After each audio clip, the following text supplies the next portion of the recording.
본문 말씀은 말일에 남아있는 자가 어떠한 복을 받을지에 대해서 예언을 해 주십니다. 이사야 2장 1절 말씀에 말일에 여호와의 전에 사니 모든 산 꼭대기에 설 것이요 라고 예언을 해주고 계세요. 그 말일에 있을 일에 대해서 오늘 또 본문에 말씀하고 있습니다. 이사야 2장부터 3장 이사야 2장, 3장, 4장까지는 한 묶음으로 보셔야만 합니다. 그 내용의 구성은 이래요. 2장 1절부터 5절까지는 말일에 대해서 예언을 해주십니다. 말일의 메시아를 통해서 회복될 날에 대해서 예언을 해주십니다. 그리고 2장 6절부터 4장 1절까지는 그 회복될 말일 이전에 지금 이 상태를 말씀해주고 계시는데 죄 그리고 이 죄에 대한 심판을 선언해 주시죠. 그리고 오늘 본문 말씀은 심판 후에 그 예언하고 있는 말일에 남아있는 자들 그들이 어떠한 복을 받을지를 예언을 해주고 계세요. 4장 2절 말씀을 같이 읽겠습니다. 시작. 그 날에 여호와의 싹이 아름답고 영화로울 것이요 그 땅에 소사하는 이스라엘의 피난한 자를 위하여 영화롭고 아름다울 것이며 그 날에 말일을 말합니다. 심판 후에 회복될 날을 말해요. 누가 회복을 시키시느냐? 메시아가 오셔가지고 회복을 시키실 겁니다. 그 메시아를 여호와의 싹이라고 비유를 하고 계세요. 여호와의 싹이 날 것이다. 이사야 11장 1절에서도 메시아를 이렇게 예언을 해주십니다. 이새의 줄기에서 한 싹이 나며 그 뿌리에서 한 가지가 나서 결실할 것이요. 예수님이 바로 이새의 줄기에서 피어날 여호와의 싹이십니다. 예수님이 메시아이시죠. 그가 오셔서 우리를 죄에서 구원하시고 또 그분만이 우리를 죄의 심판에서 건지시죠. 그가 오실 때 참된 회복이 이루어질 겁니다. 근데 목사님, 예수님이 이미 오셨고 또 오셨으나 여전히 세상에 죄가 있지 않습니까? 맞아요. 구약의 선지자가 예언하는 메시아로 예수님께서 분명히 오셨습니다. 그가 약속대로 구원의 일을 십자가 위에서 다 이루셨어요. 죄의 심판에서 우리를 건지셨습니다. 그러나 완전한 구원, 완전한 회복은 아니죠. 그 완전한 구원, 완전한 회복의 시작인 거예요. 그리고 그 완성은 예수님의 다시 오시는 재림의 때에 이루어지게 되는 겁니다. 예수님 재림의 때 완전한 구원을 이루실 거예요. 우리 영혼의 구원뿐만 아니라 우리의 육신도 구원하실 겁니다. 그때에는 죄는 완전히 사라지고 죄의 저주와 심판도 다시는 없을 거예요. 에덴의 회복, 또 에덴보다 더 좋은 천국으로의 회복이 이루어질 줄로 믿으시기를 바랍니다. 그래서 구약 시대의 선지자들이 계속해서 메시아를 약속하고 바라보게 했었던 것처럼 신약 성경은 계속해서 다시 오실 예수님을 우리에게 약속해 주시고 또 그 예수님을 바라보도록 우리에게 가르쳐 주시죠. 이미 오신 예수님, 오셔서 십자가를 통해서 구원을 이루신 예수님, 그리고 다시 오실 예수님, 그분을 바라보고 그분이 오셔가지고 완전한 회복을 이루실 것에 대한 그 약속을 믿고 그 믿음을 끝까지 지키는 자들, 그들이 바로 오늘 본문에서 말하는 남은 자인 겁니다. 말일 그 회복의 때 그 남은 자들이 이제 복을 받을 것에 대해서 약속을 해주시는데 한 세 가지 약속을 하십니다. 첫 번째로 땅의 소산이 복될 거예요. 2절 마지막에 보니까는요. 그 땅의 소산은 이스라엘의 피난한 자를 위하여 영화롭고 아름다울 것이다 약속하십니다. 그 땅의 소산은 이스라엘의 피난한 자를 위하여 영화롭고 아름다울 것이다. 하나님께서 우리에게 복을 약속해 주시고 복을 주시는데요. 총체적인 복이죠. 내세적인 복을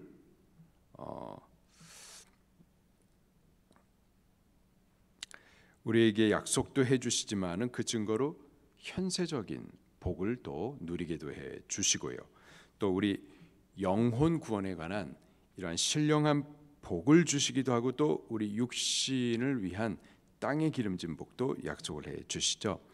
말일에 메시아가 오셔서 회복시키시는 그때에는 믿음을 지키며 의롭게 남아있는 자들을 위하여서 땅의 기름진 복을 누리게 해주시겠다 약속을 하십니다.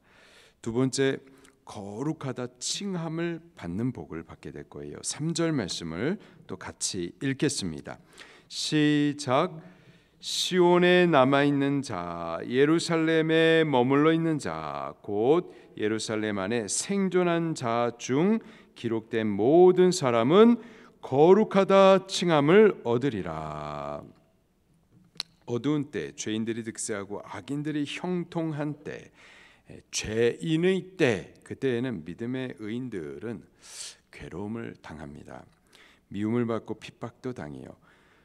또 거짓된 교회들로부터 율법주의자, 근본주의자, 외골수 이런 정죄들을 또 받습니다. 그러나요, 말일의 때가 되면은 메시아가 오셔서 모든 것을 회복해 주시고 또 모든 어둠을 거두어서 참과 거짓을 밝히실 때에는 다 뒤바뀔 겁니다.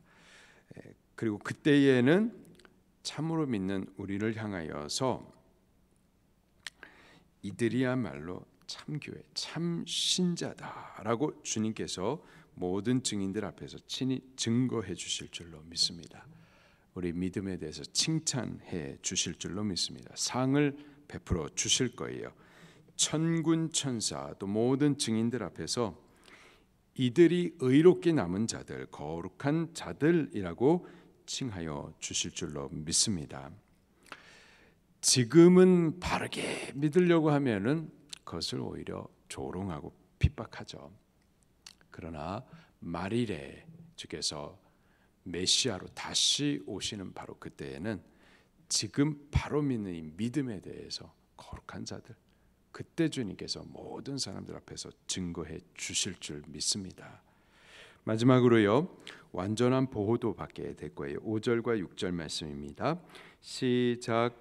여호와께서 거하시는 온 시온 산과 모든 지폐 위에 낮이면 구름과 연기, 밤이면 화염의 빛을 만드시고 그 모든 영광 위에 덮개를 두시며 또 초막이 있어서 낮에는 더위를 피하는 그늘을 지으며 또 풍우를 피하여 숨는 곳이 되리라. 덮개를 두시고 또 초막이 있어서 그래서 그들이 그 안에 줄이지도 않고 또 더위에 상하지도 않도록 지켜주실 것이다 약속해 주십니다. 이와 비슷한 말씀, 또 이보다 더 완전한 말씀을 요한계시록 7장에 하늘에 있는 흰옷 입은 백성들, 그들에 대해서 이렇게 또 말씀을 하세요. 요한계시록 7장 15절부터 17절에 보좌에 앉으시니가 그들 위에 장막을 치시리니 그들이 다시는 줄이지도 아니하며 목마르지도 아니하고 해나 아무 뜨거운 기운에 상하지도 아니하리니 이는 보좌 가운데 계신 어린 양이 그들의 목자가 되사 생명수샘으로 인도하시고 하나님께서 그들의 눈에서 모든 눈물을 씻어 주실 것입니다. 예수님 초림의 이러한 일들이 시작이 된 거고 예수님의 재림의 때 완전하게 이루어집니다. 누구에게 이루어지느냐? 남은 자들, 그들에게 이러한 복을 약속해 주시는 겁니다. 우리가 그 남은 자들이 되어서 예수 그리스도 다시 오시는 그때에 약속된 이 복들을 꼭 참여할 수 있기를 예수님 이름으로 축원합니다. 자, 그렇다면은 말일에 복을 받는 그 남은 자는 어떤 자이겠습니까? 남은 자에 대해서요 여러 가지로 표현해 주고 있는데 2절 중반에 이스라엘의 피난한 자라고 말을 하고 있고요.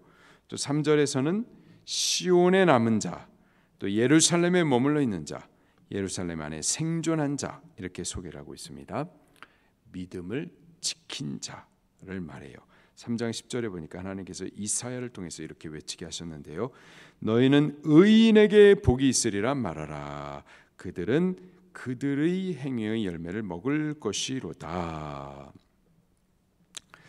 백성의 장로도 나라의 고관도 온 백성이 다 치우쳐가지고 악을 행하고 있을 그때 끝까지 의롭게 서서 믿음을 지킨 자들, 그들이 바로 남은 자, 그들이 바로 이러한 복을 참여하는 자들이라는 거죠. 목사님, 질문이 있는데요. 남은 자들은 그러면은 죄를 하나도 안 짓고 말씀을 다 지켜서 의롭게 된 자들을 말하는 겁니까? 자기 행위와 공로로 의롭게 남아 있어서 그들이 복을 받는 겁니까? 그거는 아니고요. 절대 그렇지는 않고요. 여기서 남은 자라고 하면은 자기의 선한 행위로 스스로 의롭게 지킨 것을 말하는 것이 아니고요. 의롭지 못한 자기를 씻어 정결케 하실 메시아에 대한 약속을 믿는 자, 그 믿음을 끝까지 지키는 자, 그들이 바로 남은 자입니다. 4절 말씀을 또 같이 읽겠습니다. 시작. 이는 주께서 심판하는 영과 소멸하는 영으로 시온의 딸들의 더러움을 씻기시며 예루살렘의 피를 그 중에서 청결하게 하실 때가 됨이라. 죄인이에요. 죄로 더럽습니다. 그러나 메시아에 대한 약속의 말씀을 믿는 자이죠. 장차 메시아가 오셔서 죄를 씻어서 정결하게 하실 거라고 약속하신 그 말씀을 믿는 자, 그 믿음을 빼앗기지 않고 끝까지 지키는 자, 그들이 바로 남은 자입니다. 그리고 그 믿음으로 약속된 복에 참여하게 되는 거죠. 그 남은 자가 얼마나 많이 있을까요? 누가복음 18장 8절 말씀에 보면요. 그러나 인자가 올 때에 세상에서 믿음을 보겠느냐 하시니라. 세상에서 믿음을 보겠느냐. 인자가 다시 오시는 그때 믿는 자가 많지 않다라는 거죠. 적습니다. 근데 보면 항상 그래요. 홍수 심판 때에도요. 구원을 얻었었던 그 믿음의 사람이 겨우 8사람이었었죠.